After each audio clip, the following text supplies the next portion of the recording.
मेरे प्यारे मित्रों एवं छात्रों, आप सभी का आपके अपने YouTube चैनल लोहा क्लासेज एंड एंटरटेनमेंट में एक नए वीडियो के साथ हार्दिक रूप से स्वागत है। मेरे प्यारे मित्रों एवं छात्रों, आप सभी से नम्र निवेदन है कि आप सभी इस वीडियो को शुरू से अंत तक कंसंट्रेट अर्थात ध्यान केंद्रित करके देखें। अवश्य ही कुछ नया समझने और सीखने को मिलेगा। आज की वीडियो यूज ऑफ कैन अर्थात कैन का प्रयोग है। आइए अब हम पॉजिटिव सेंटेंसेज अर्थात साधारण वाक्यों का एग्जाम्पल्स देखते हैं और उन्हें इंग्लिश लैंग्वेज में ट्रांसलेट करने को सीखते हैं। मेरे प्यारे मित्रों एवं छात्रों, यूज ऑफ कैन अर्थात कैन का प्रयोग निम्न परिस्थितियों में किया जाता है। पहली परिस्थिति है शक्ति को दिखाने के लिए। एग्जाम्पल है राम पत्थर तोड़ सकता है। कौन पत्थर तोड़ सकता है? राम। और राम कौन सी क्रिया कर रहा है? तोड़ने का। तोड़ने में राम को शक्ति की आवश्यकता पड़ेगी क्योंकि पत्थर मजबूत होता है और मजबूत वस्तु को तोड़ने के लिए हमें शक्ति की आवश्यकता पड़ती है। इसलिए राम पत्थर तोड़ सकता है का इंग्लिश लैंग्वेज में ट्रांसलेट करने के लिए सबसे पहले सब्जेक्ट अर्थात कर्ता राम, उसके बाद हेल्पिंग वर्ब अर्थात सहायक क्रिया कैन, उसके बाद वर्ब की फर्स्ट फॉर्म तोड़ना की अंग्रेजी ब्रेक और उसके बाद ऑब्जेक्ट अर्थात कर्म दी स्टोन। इस प्रकार राम पत्थर तोड़ सकता है का इंग्लिश लैंग्वेज में translation Ram can break the stone होगा। दूसरी परिस्थिति है योग्यता दिखाने के लिए टू शो एबिलिटी। इसका एक हम एग्जाम्पल लेते हैं। मोहन किताब पढ़ सकता है। मेरे प्यारे मित्रों एवं छात्रों, पुस्तक अर्थात किताब पढ़ने के लिए हमें योग्यता की आवश्यकता पड़ती है, इसलिए यह एग्जाम्पल योग्यता को प्रदर्शित करता है। और इसका भी ट्रांसलेशन सब्जेक्ट अर्थात कर्ता मोहन सबसे पहले, उसके बाद हेल्पिंग वर्ब अर्थात सहायक क्रिया कैन, तत्पश्चात वर्ब की फर्स्ट फॉर्म अर्थात क्रिया की पहली रूप रीड और उसके बाद ऑब्जेक्ट के रूप में दी बुक लिखेंगे।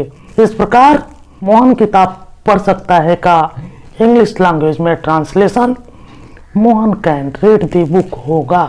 तीसरी परिस्थिति है क्षमता दिखाने के लिए टू शो कैपेसिटी। इसका एग्जाम्पल है मैं नदी पार कर सकता हूँ। यह उदाहरण किसी व्यक्ति या प्राणी की क्षमता को प्रदर्शित करता है क्योंकि नदी पार करने के लिए हमें कैपेसिटी अर्थात क्षमता की आवश्यकता है। और इसे भी इंग्लिश लैंग्वेज में ट्रांसलेट करने के लिए सबसे पहले सब्जेक्ट मैं की अंग्रेजी आई, उसके बाद सहायक क्रिया कैन, उसके बाद वर्ब की फर्स्ट फॉर्म क्रॉस, उसके बाद ऑब्जेक्ट द रिवर होगा। इस प्रकार हम कह सकते हैं कि मैं नदी पार कर सकता हूँ का इंग्लिश लैंग्वेज में translation I can cross the river होगा।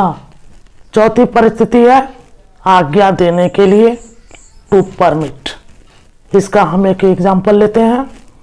अब आप जा सकते हैं। किसी व्यक्ति को जो आपसे छोटे हैं, चाहे वो पद में या उम्र में, तो आज्ञा देने के लिए हम कैन का प्रयोग कर सकते हैं। एग्जाम्पल क्या है? अब आप जा सकते हैं।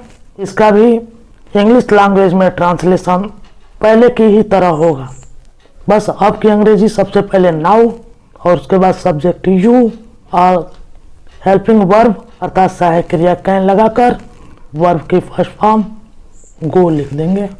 इस प्रकार अब आप जा सकते हैं का इंग्लिश लैंग्वेज में translation now you can go होगा। इस प्रकार हम कह सकते हैं कि कैन का अर्थ सकना होता है। कैन का प्रयोग शक्ति, योग्यता, क्षमता तथा आज्ञा देने के लिए किया जाता है। हिंदी भाषा अर्थात हिंदी लैंग्वेज को अंग्रेजी भाषा अर्थात इंग्लिश लैंग्वेज में ट्रांसलेट करने के लिए रूल इस प्रकार है। इसमें किसी भी सब्जेक्ट अर्थात कर्ता के साथ हेल्पिंग वर्ब अर्थात सहायक क्रिया कैन लगाकर वर्ब की फर्स्ट फॉर्म लगाने के बाद ऑब्जेक्ट अर्थात कर्म लगाते हैं। इसका स्ट्रक्चर भी इस प्रकार है। Subject plus can plus first form of verb plus object. मेरे प्यारे मित्रों एवं छात्रों, आइए हम यूज ऑफ कैन के अंतर्गत पॉजिटिव सेंटेंसेस को नेगेटिव सेंटेंसेस में बदलना सीखते हैं। आइए अब हम नेगेटिव अर्थात नकारात्मक वाक्यों के एग्जाम्पल को देखते हैं। एग्जाम्पल इस प्रकार है, राम नहीं रो सकता है। इस हिंदी वाक्य का इंग्लिश सेंटेंस में ट्रांसलेट करने के लिए सबसे पहले सब्जेक्ट राम, उसके बाद हेल्पिंग वर्ब अर्थात सहायक क्रिया कैन लगाकर नहीं कि अंग्रेजी नॉट लगाने के तुरंत बाद वर्ब की फर्स्ट फॉर्म विप लिखेंगे। इस प्रकार राम नहीं रो सकता है का इंग्लिश लैंग्वेज में translation Ram can not whip होगा। पॉजिटिव सेंटेंस को नेगेटिव सेंटेंस में चेंज करने का रूल इस प्रकार है, किसी भी सब्जेक्ट के तुरंत बाद हेल्पिंग वर्ब अर्थात सहायक क्रिया कैन लगाने के बाद नॉट लगाकर वर्ब की फर्स्ट फॉर्म लिखते हैं।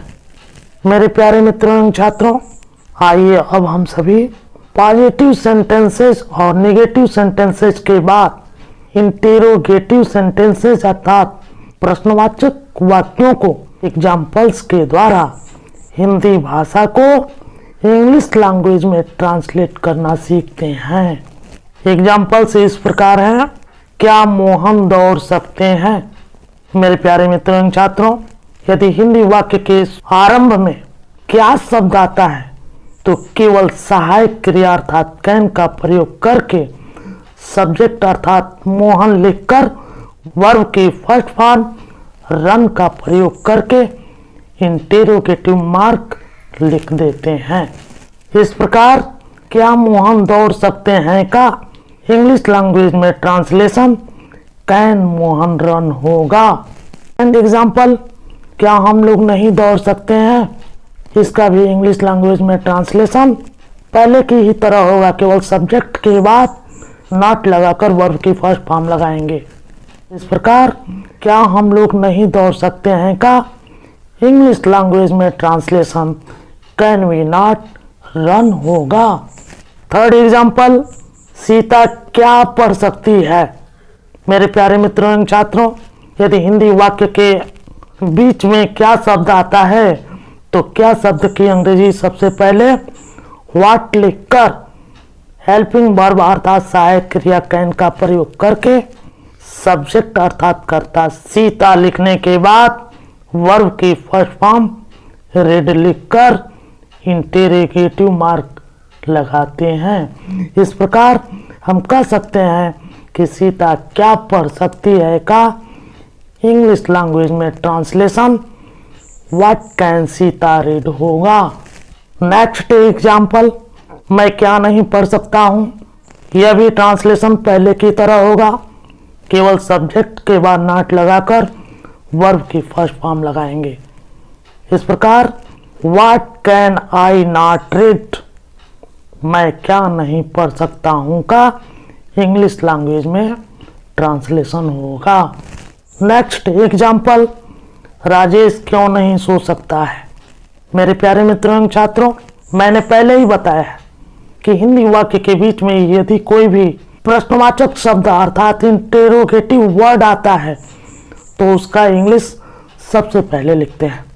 इस प्रकार राजेश क्यों नहीं सो सकता है का इंग्लिश लैंग्वेज में translation why can Rajesh not sleep होगा। मेरे प्यारे मित्रों एवं छात्रों, मुझे पूरा विश्वास है कि यूज ऑफ कैन अर्थात कैन के प्रयोग के अंतर्गत आप सभी हिंदी भाषा अर्थात हिंदी लैंग्वेज को अंग्रेजी भाषा अर्थात इंग्लिश लैंग्वेज में ट्रांसलेट अर्थात अनुवाद करना सीख गए होंगे। इसी कॉन्फिडेंस अर्थात विश्वास के साथ बाय, सी यू, जय हिंद।